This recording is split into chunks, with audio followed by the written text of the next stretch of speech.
आपको याद होगा, हमने कल ही आपको बताया था कि यह घटना भारत की संप्रभुता के लिए बहुत खतरनाक साबित होगी और आज उसका पहला सबूत सामने आ गया जब पश्चिम बंगाल की मुख्यमंत्री ममता बनर्जी ने 534 करोड़ रुपए की लागत से बने एक कैंसर अस्पताल का उद्घाटन प्रधानमंत्री मोदी से कराने के बजाय खुद ही कर दिया।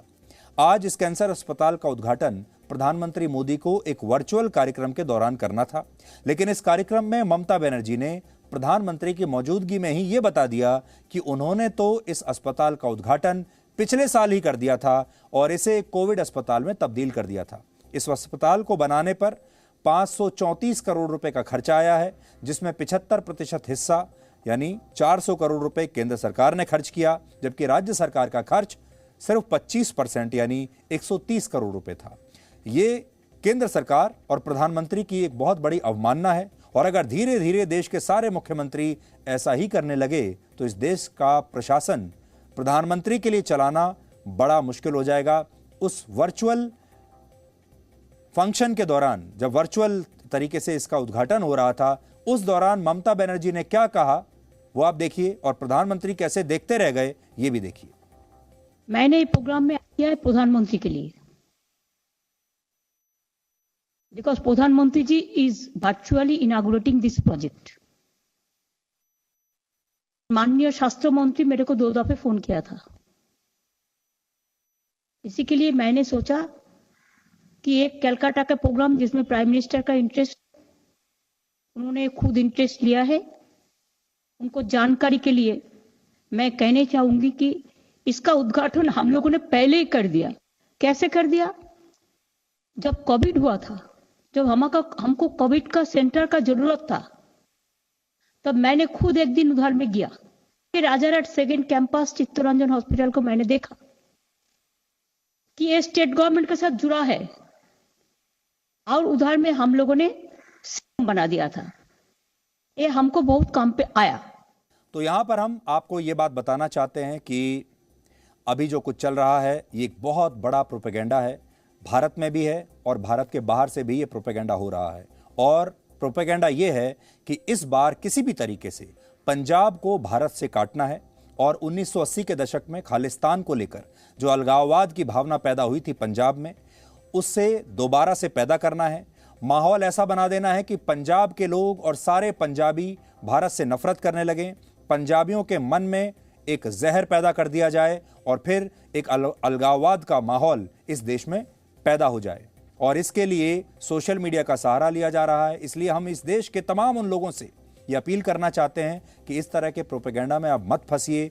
अभी आपके पास बहुत सारे फेक वीडियोस आएंगे, तरह तरह के बयान आएंगे और बहुत कुछ कहा जाएगा और मंशा ये होगी कि पंजाब इस देश से कट जाए या पंजाब में ऐसी स्थिति पैदा हो जाए जैसी 1980 के आसपास पैदा हुई थी। और हमें पूरा यकीन है कि जो पंजाब के लोग हैं वो इस पर यकीन नहीं करेंगे। पंजाब के लोगों ने भी इस देश के लिए उतनी ही कुर्बानियां दी हैं जितनी इस देश के बाकी लोगों ने दी हैं। इसलिए पंजाब के लोगों को ये बताने की ज़रूरत नहीं है कि क्या सही है और क्या गलत है। इस देश में जितने भी पंजाबी हैं उन्हें ये बताने की ज़रूरत नहीं कि उन्होंने इस देश के लिए कितनी बड़ी बड़ी कुर्बानियाँ दी हैं।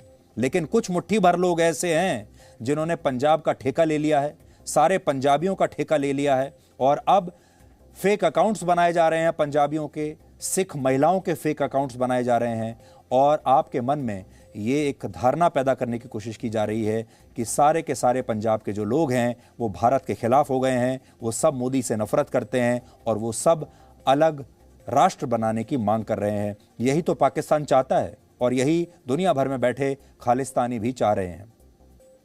इसे लेकर हमारे अपने देश में भी बहुत राजनीति हो रही है, लेकिन हम अपने नेताओं से भी कहना चाहेंगे कि अगर वो इस पर राजनीति करते हैं तो इसका मतलब ये है कि वो भी इन ताकतों के हाथों में खेल रहे हैं और वो भी शायद इस लालच में खेल रहे हैं कि मोदी हटे तो हम आ जाएं। लेकिन वो ये भूल रहे हैं ऐसे में कि मोदी को तो वो हटा देंगे लेकिन तब तक देश टूट चुका होगा।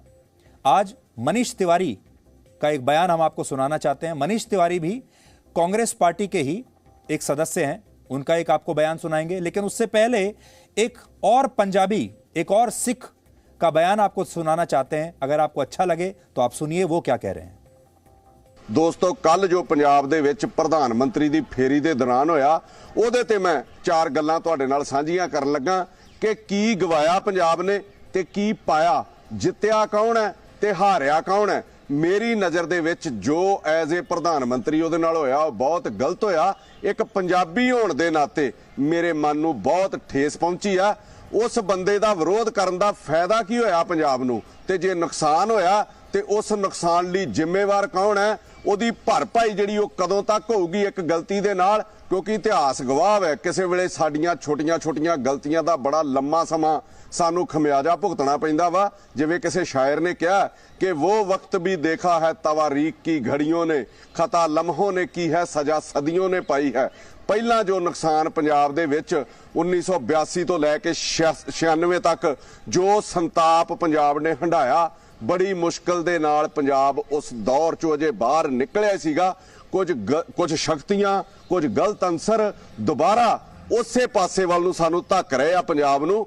ਉਹਨਾਂ ਤੋਂ ਸੁਚੇਤ ਹੋਣ ਦੀ ਲੋੜ ਹੈ, ਉਹਨਾਂ ਦੇ ਉੱਤੇ ਚਰਚਾ ਕਰਨ ਦੀ ਲੋੜ ਹੈ। ਪ੍ਰਧਾਨ ਮੰਤਰੀ ਪ੍ਰਤੀ ਜੋ ਪੰਜਾਬੀਆਂ ਦਾ ਗੁੱਸਾ ਸੀਗਾ 3 ਖੇਤੀ ਕਾਨੂੰਨਾਂ ਨੂੰ ਲੈ ਕੇ, ਉਹ ਉਹਨਾਂ ਨੂੰ ਰੱਦ ਕਰਕੇ ਤੇ ਗੁਰਪੁਰਬ ਵਾਲੇ ਦਿਨ ਮਾਫੀ ਮੰਗ ਕੇ ਪੰਜਾਬ ਦੇ ਵਿੱਚ ਆ ਰਿਹਾ ਸੀਗਾ। ਫਿਰ ਵਿਰੋਧਤਾ ਉਹਦੀ ਕਿਸ ਗੱਲ ਦੀ ਸੀਗੀ? ਮੰਨ ਲਓ ਉਹਨੂੰ ਵੋਟਾਂ ਦਾ ਹੀ ਲਾਲਚ ਹੈ, ਪਰ ਪੰਜਾਬ ਨੂੰ ਕੁਝ ਨਾ ਕੁਝ ਤੇ ਉਹ ਦੇਣ ਹੀ ਜਾ ਰਿਹਾ ਸੀ ਨਾ। 45,000 ਕਰੋੜ ਰੁਪਏ ਦੇ ਪ੍ਰੋਜੈਕਟ ਕੱਲ ਪੰਜਾਬ ਦੇ ਵਿੱਚ ਅਨਾਉਂਸ ਹੋਣੇ ਸੀਗੇ। ਪੰਜਾਬ ਦਾ ਉਸ ਨੂੰ ਫਾਇਦਾ ਹੋਣਾ ਸੀਗਾ, ਪੰਜਾਬ ਦੇ ਹਰ ਕਿੱਤੇ ਤੇ हर खित्ते ਨੂੰ ਉਹਦਾ फायदा होना सीगा। तो पंजाब के लोगों को यह तय करना है कि उन्हें अपने राज्य में विकास चाहिए, मेडिकल कॉलेजेस चाहिए, स्कूल चाहिए, बड़े बड़े एक्सप्रेस वेज चाहिए, या फिर उन्हें ये नफरत की फसल चाहिए। और एक और बड़ी बात यह है कि ममता बनर्जी ने तो आज दिखाई दिया। अब आप सोचिए, इस देश में अगर प्रधानमंत्री मोदी और किसी दूसरे राज्य में भी जाएंगे जहां पर विपक्षी दल की सरकार है और वहां पर भी पुलिस यही काम करने लगे, वहां के जो मुख्यमंत्री हैं वो भी यही काम करने लगे, वो अलग अलग सरकारी योजनाओं को खुद से ही उनका इनॉग्रेशन कर लें, प्रधानमंत्री मोदी को वहां तक पहुंचने ना दें और हर तरह का जो नॉन कोऑपरेशन है वो करने लगें, तो फिर ये देश कैसे चलेगा? इस देश को तोड़ने वाली तमाम ताकतें असल में यही चाहती हैं कि ये सारे मुख्यमंत्री जो हैं वो अलग अलग हो जाएं, ये सारे राज्य अलग अलग देशों की तरह मिलकर एक तरीके से बिहेव करने लगें और ये देश छोटे छोटे टुकड़ों में टूट जाए, वैसे ही जैसा 1947 से पहले था। 1947 से पहले छोटी छोटी रियासतें हुआ करती थीं और वो सब रियासतें कभी एकजुट नहीं हो पाईं। आज़ादी के बाद हमने उन सबको एकजुट किया और फिर इस देश को बनाया, और अब 75 वर्षों के बाद ये ताकतें चाहती हैं कि ये भारत इसके बाद दोबारा से छोटी छोटी रियासतों में दोबारा से बंट जाए और ये राष्ट्र जो है ये समाप्त हो जाए। Presenting B News app, available on Google Play and App Store. Download it now.